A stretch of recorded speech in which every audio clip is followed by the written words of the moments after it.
Hello friends, आज हम लोग जो है हाइड्रोलिक्स एंड हाइड्रोलिक्स मशीन में जो 5th नंबर चैप्टर चल रहा था उसका जो है नेक्स्ट लेक्चर आज हम लोग देखेंगे। अभी तक हम लोग जो है जो 5th नंबर चैप्टर था, आपका चैप्टर का नाम था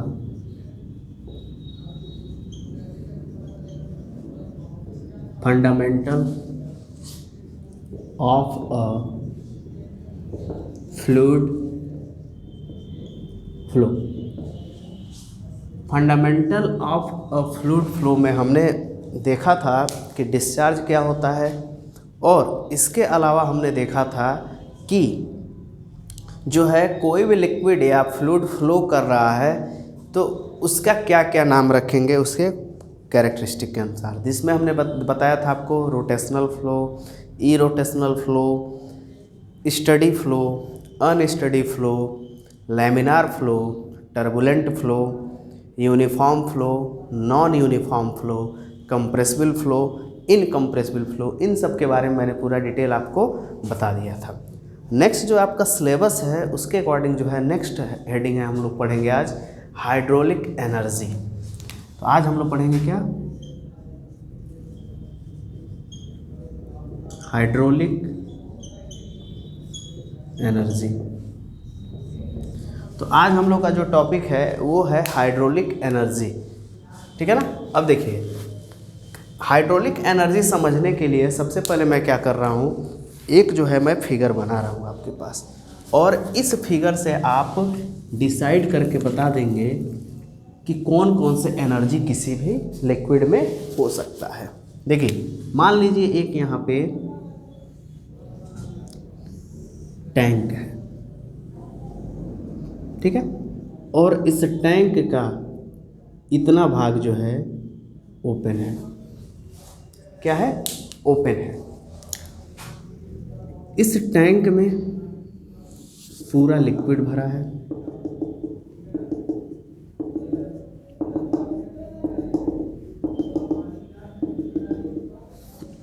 इस टैंक में क्या है, पूरा लिक्विड भरा है, और इसकी ऊंचाई मान लीजिए h है, किसकी? जो लिक्विड भरा है उसकी, ठीक है।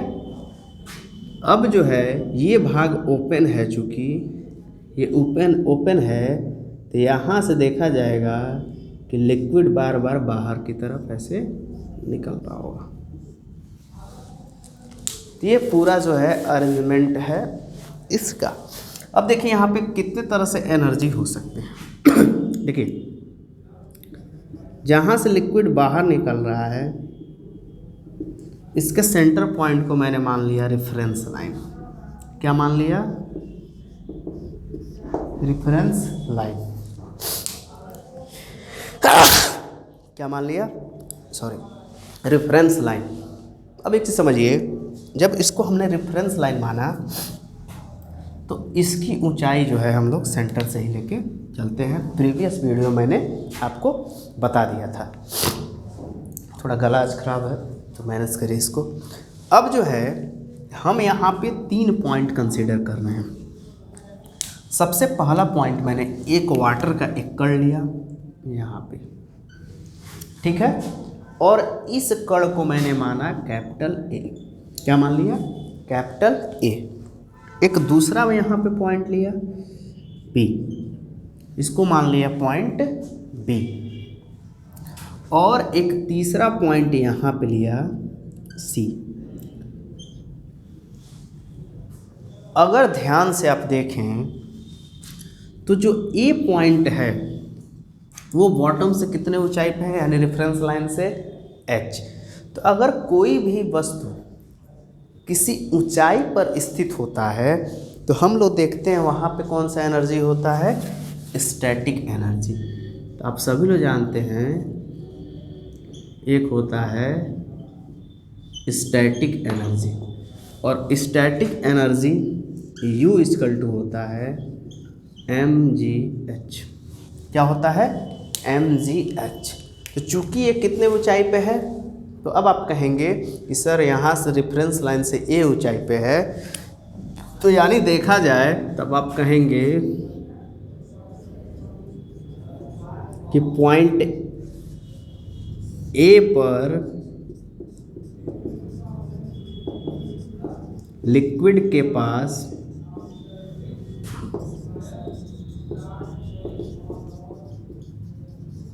स्टैटिक एनर्जी है।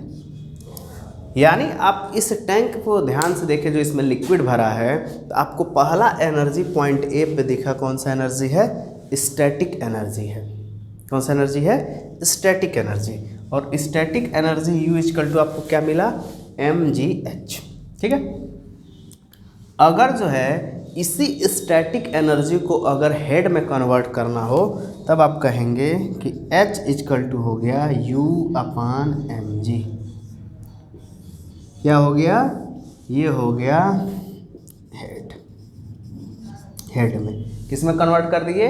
हेड में।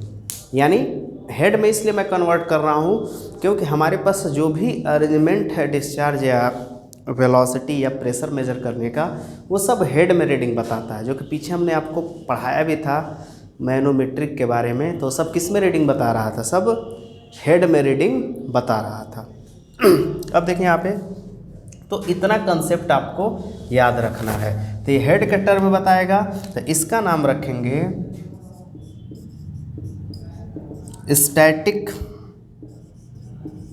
हेड। ठीक है ना? स्टैटिक हेड, स्टैटिक एनर्जी है, तो इसका नाम क्या रखेंगे? Static head H equal to हो जाएगा U/mg। ठीक है ना? U/mg। अब देखिए इसी एनर्जी का ए जो है यहाँ पे स्थिर है। अब धीरे धीरे देखिए क्या होगा, यही ए पार्टिकल धीरे धीरे नीचे आना स्टार्ट होगा। जब इधर से लिक्विड बह रहा है तो ए धीरे धीरे कहाँ आएगा? नीचे।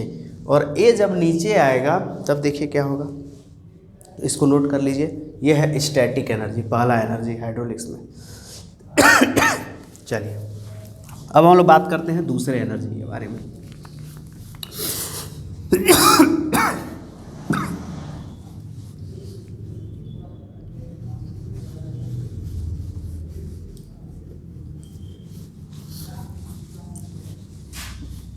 चलिए अब दूसरे के बारे में बात करें, तो दूसरा एनर्जी होगा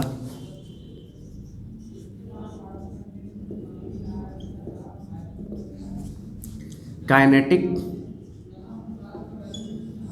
एनर्जी।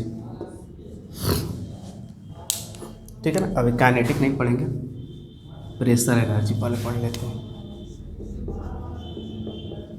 प्रेशर एनर्जी, देखिए प्रेशर एनर्जी क्या होता है। अगर मान लीजिए किसी लेवल पे ऊपर से लिक्विड के वेट के कारण दबाव पड़ रहा है, तो वहीं पे तो प्रेशर रिप्रेजेंट करता है।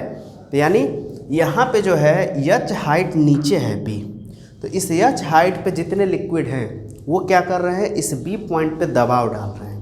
तो इसके कारण इस B पॉइंट के पास कौन सा एनर्जी होगा? Pressure energy.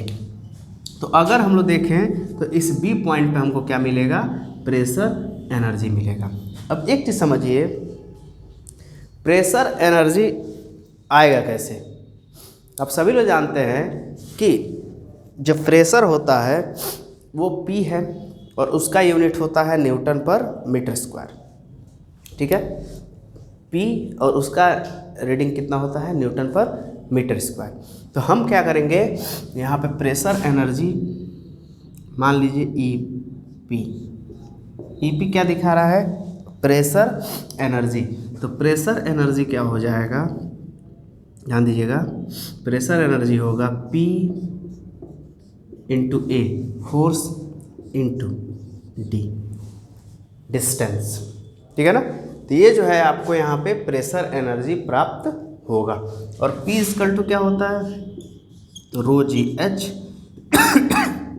Into A into D, ये यहाँ से आपको प्रेशर एनर्जी प्राप्त होगा। कौन सा एनर्जी प्राप्त होगा? Pressure energy. अब यहाँ से अगर मान लीजिए हेड के टर्म में निकालना हो, तो H इक्वल टू हो जाएगा EP upon ρg A into D।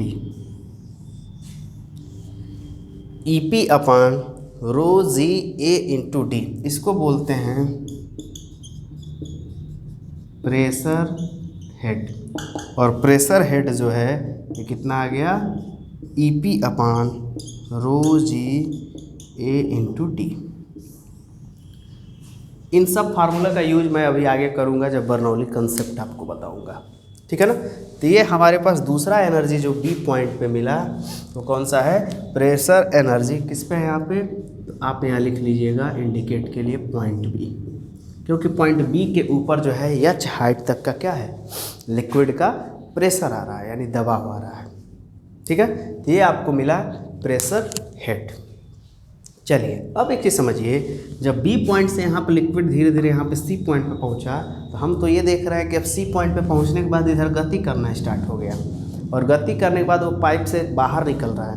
तो पाइप से लिक्विड बाहर कब निकलेगा, जब उसके पास काइनेटिक एनर्जी होगा, यानी गतिज ऊर्जा होगा, ठीक है ना।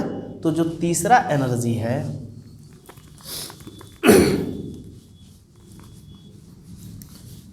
जो तीसरा एनर्जी है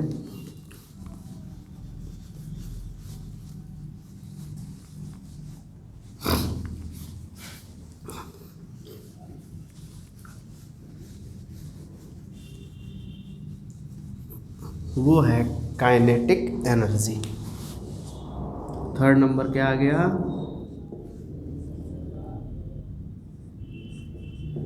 काइनेटिक एनर्जी। अब देखिए, अगर काइनेटिक एनर्जी के बारे में बात करें तो काइनेटिक एनर्जी हमको ये बताता है कि कोई भी लिक्विड कितना गति कर रहा है या उसके पास कितना गति के समय एनर्जी है। तो यानी यहाँ आप देखेंगे तो पॉइंट सी कौन है, पॉइंट सी। अब देखिए गति कर रहा है तो यानी क्या होगा, इसके पास के ई काइनेटिक एनर्जी होगा half m v square. Kinetic energy का फार्मूला सबको मालूम है, हाफ एम वी स्क्वायर, ठीक है ना। तो ये जो है काइनेटिक एनर्जी यहाँ से आपको मिलेगा। अगर मैं इसमें आगे बढ़ूँ तो सभी लोग जानते हैं कि मास, अगर मास डेंसिटी बराबर देखा जाए तो मास अपान भी, ठीक है ना। तो यानी अगर हमसे यहाँ से मास पूछा जाए तो मास डेंसिटी इंटू भी स्क्वायर। ये भी जो है कैपिटल है जो कि आयतन को रिप्रेजेंट कर रहा है, और ये भी जो है वेलोसिटी को रिप्रेजेंट कर रहा है। तो इसको और अगर डिटेल में देखें तो इसको मैं लिख सकता हूँ ए इंटू डी। डी क्या है, दूरी, कितना दूरी तय किया है गति के दौरान, इंटू भी स्क्वायर। ये हुआ काइनेटिक एनर्जी, ठीक है।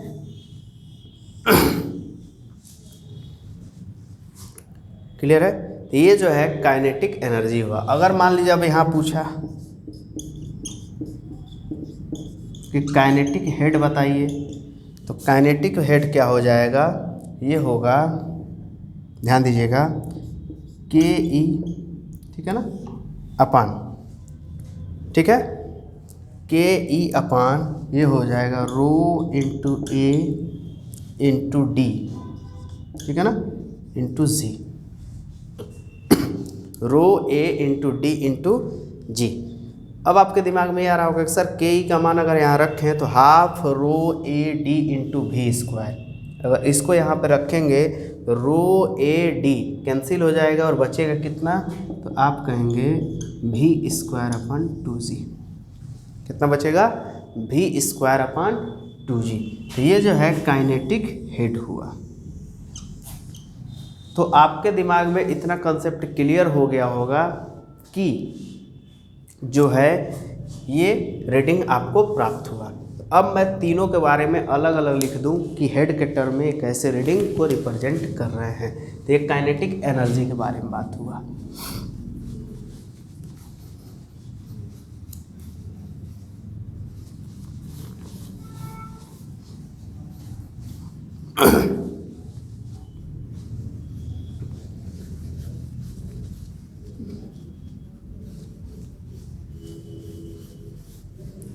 चलिए अब तीनों हेड के टर्म में देखिए। पहला था स्टैटिक हेड। स्टैटिक हेड को मैं रिप्रेजेंट करूंगा जेड से। खैर यहाँ पे एस से रिप्रेजेंट किया गया था, जेड से। दूसरा है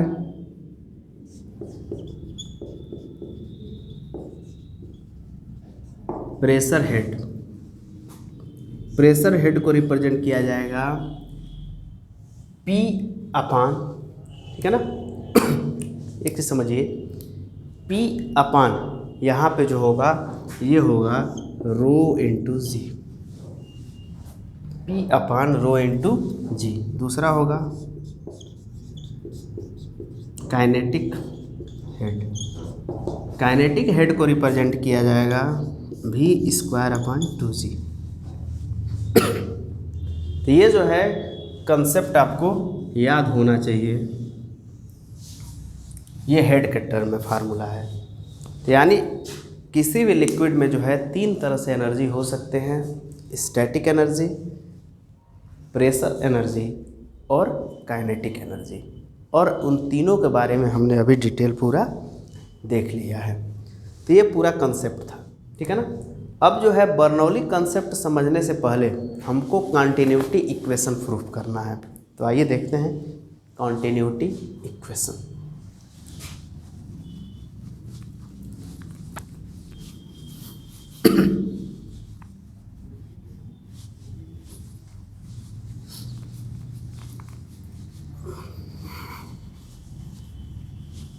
प्रेशर हेड पीछे भी पढ़ाया गया था, जिसमें P अपन रोजी लिखा जा रहा था। सारे क्वेश्चन उसी पे सॉल्व किए गए थे।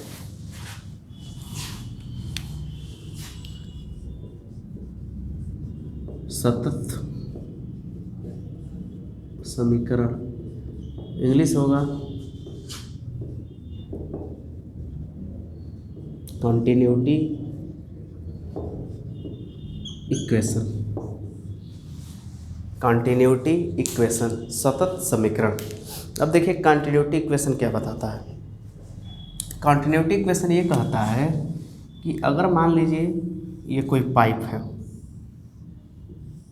ठीक है, इस पाइप में अगर लिक्विड फ्लो हो रहा है तो जितना मास यहाँ पे फ्लो होगा m1,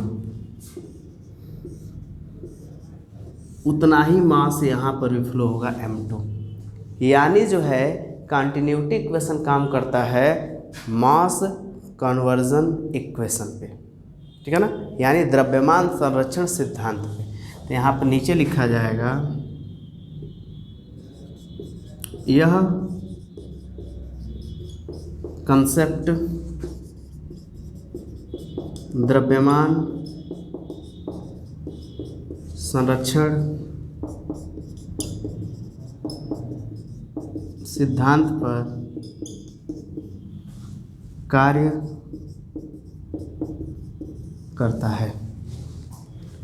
यह कंसेप्ट द्रव्यमान संरक्षण सिद्धांत पर कार्य करता है, ठीक है ना। अब द्रव्यमान संरक्षण सिद्धांत का मतलब ये हुआ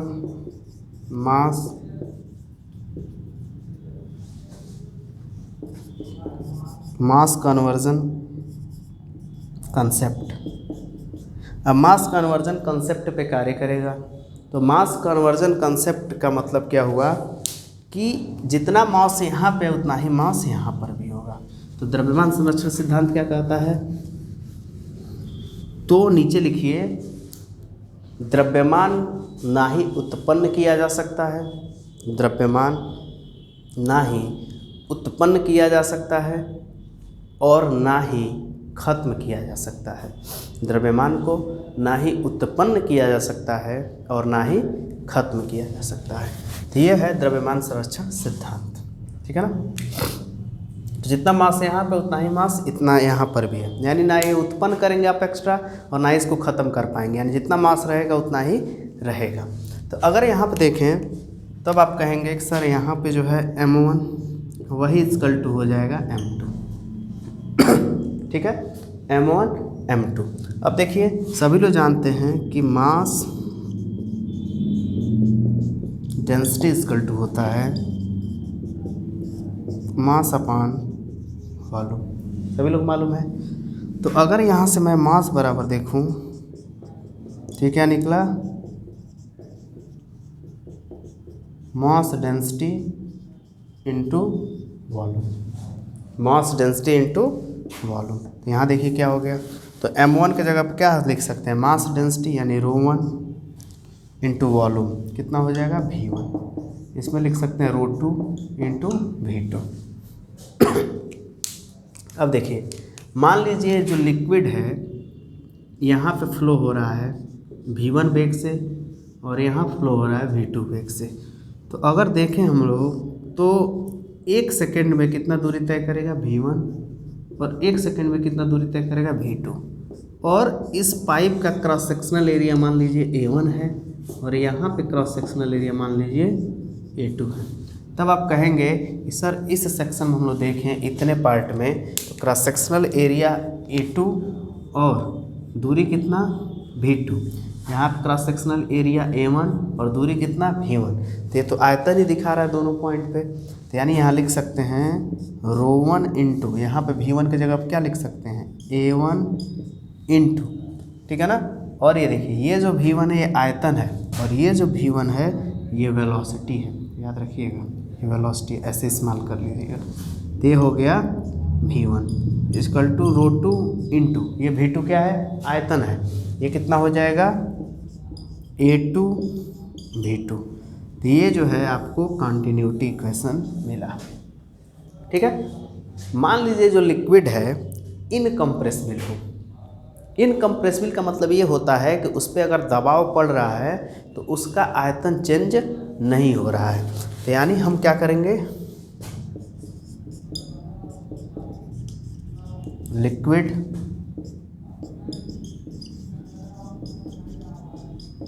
आपको पीछे पढ़ाया गया इनकम्प्रेसिबल। इनकम्प्रेसिबल का मतलब क्या होता है कि इसमें जो है इनकम्प्रेसिबल का मतलब ये होता है कि इसमें जो है लिक्विड क्या कर रहा है, इसमें जो लिक्विड है वो कितना हो प्रेशर लग रहा है वो अपने आयतन को चेंज नहीं कर रहा है। तो जब अपने आयतन को चेंज नहीं करेगा तो इसका मतलब क्या हो रहा है, उसमें डेंसिटी चेंज नहीं हो रहा है। तो डेंसिटी भी तो कांस्टेंट रहेगा। तो डेंसिटी क्या हो जाएगा, कांस्टेंट। तो 𝜌1 इक्वल टू 𝜌2, डेंसिटी क्या हो गया कांस्टेंट। और मास ऑलरेडी मास कन्वर्जन रूल से क्या है, कांस्टेंट है, ठीक है ना। तो कंजर्वेशन जो रूल है मास का उससे क्या है, कांस्टेंट है। तो आप क्या देखेंगे यहाँ पे 𝜌1 इज इक्वल टू 𝜌2, दोनों क्या हो गया सेम। तो यानी ये इक्वेशन बना आपका, ये यहाँ पे बना, मैं इसको हटा रहा हूँ यहाँ पे। तो दोनों क्या हो गया आपस में कैंसिल हो गया। तो कैंसिल हो गया तो ये बना A1 V1 is equal to A2 V2। तो ये जो है कॉन्टिन्यूटी इक्वेशन है किसके लिए, इनकम्प्रेसिबल लिक्विड के लिए। किसके लिए है, इनकम्प्रेसिबल लिक्विड के लिए। क्योंकि तबीयत मेरा उतना सही नहीं है इसलिए क्लास को यहीं पे ब्रेक कर रहा हूँ। नेक्स्ट जो है लेक्चर में हम लोग क्या करेंगे, बर्नौली कंसेप्ट को देखेंगे। आज थोड़ा कंप्रोमाइज़ करिएगा, उतना एनर्जी के साथ नहीं पढ़ा पाया हूँ, ठीक है ना। तो नेक्स्ट क्लास में हम लोग बर्नौली का इक्वेशन प्रूव करेंगे कि कैसे प्रेशर हेड, स्टैटिक हेड और काइनेटिक हेड जो है उसका योग कांस्टेंट होता है, ये हम लोग देखेंगे। तो बर्नौली कंसेप्ट जो है एनर्जी कंजर्वेशन रूल पे कार्य करता है। और आज हमने देखा मास कंजर्वेशन रूल को, और मास कंजर्वेशन रूल में क्या हमने निकाला, कंटिन्यूटी इक्वेशन। और कंटिन्यूटी इक्वेशन क्या दिखा रहा है, A1 V1 is equal to A2 V2, ठीक है। तो आज की क्लास को मैं यहीं पे ब्रेक कर रहा हूँ। ज़्यादा से ज़्यादा क्लास को शेयर करिए, ठीक है ना। धन्यवाद।